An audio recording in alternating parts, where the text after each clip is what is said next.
किसी भी जीव के जन्म से लेकर प्राकृतिक मृत्यु तक की अवधि को जीवन अवधि कहते हैं।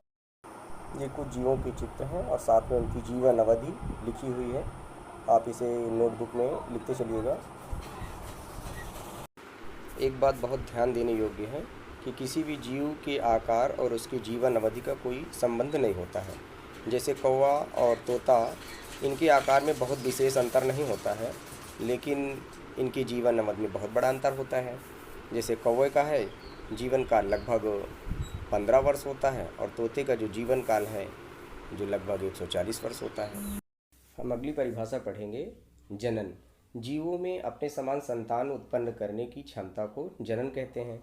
जनन के द्वारा ही किसी जीव की मृत्यु के पश्चात उसकी जाति का अस्तित्व बना रहता है। जनन के प्रकार। जनन मुख्यतः दो प्रकार का होता है, अलैंगिक जनन और लैंगिक जनन।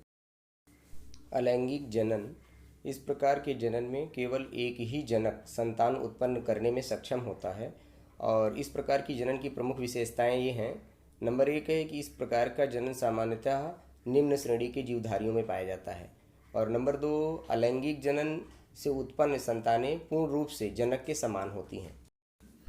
लैंगिक जनन, इस प्रकार के जनन में प्रायः दो विभिन्न लिंगों के जनक मिलकर संतान उत्पन्न करते हैं और इस प्रकार के जनन से जो संतान उत्पन्न होते हैं वो किसी भी जनक से पूर्ण रूप से समान नहीं होते हैं। अब हम सीखेंगे अलैंगिक व लैंगिक जनन में अंतर के बारे में। तो इसके लिए हम कॉपी में 3 कॉलम बना लेंगे। पहला कॉलम होगा हमारा क्रम संख्या का, दूसरा होगा अलैंगिक जनन और तीसरा होगा लैंगिक जनन। तो हम देखते हैं, पहला पॉइंट हमारा है अलैंगिक जनन में इसमें सिर्फ एक जनक भाग लेता है और लैंगिक जनन में इसमें 2 जनक होते हैं, वो भी एक होता है नर और दूसरा मादा होता है। हमारा दूसरा पॉइंट होगा इसमें युग्मक का निर्माण और निषेचन का अभाव होता है और लैंगिक जनन में युग्मक भी बनते हैं और निषेचन क्रिया भी होती है। और हमारा तीसरा पॉइंट होगा जनन केवल कायिक कोशिकाओं में होता है, लेकिन लैंगिक जनन में क्या होता है, ये जनन कोशिकाओं में होता है।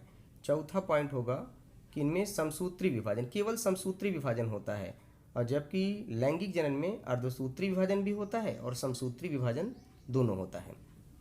पांचवा पॉइंट हमारा होगा कि यह सरल और तीव्र गति से होने वाला जनन है। जो अलैंगिक जनन होता है बहुत फास्ट होता है और जो लैंगिक जनन है यह बहुत ही धीमी गति से होता है और जटिल प्रक्रिया है। हमारा छठवां पॉइंट देखते हैं, इनके द्वारा उत्पन्न संतान आनुवांशिक रूप से जनक के समान होता है और लैंगिक जनन में इनके द्वारा उत्पन्न संतति आनुवांशिक रूप से जनक से भिन्न होती है। हम 7वां पॉइंट देखते हैं कि जो जनन इकाई है, कलिका होता है या खंड होता है या जनक का संपूर्ण शरीर का भाग होता है और उसमें देखते हैं जनन जो इकाई है केवल युग्मक होते हैं। 8वां पॉइंट देखते हैं, इस प्रकार का जो जनन है निम्न कशेरुकी या निम्न कार्डेट्स में पाया जाता है और उसमें लैंगिक जनन में ये मोस्टली किसमें पाया जाता है, उच्च पौधे व जंतुओं में पाया।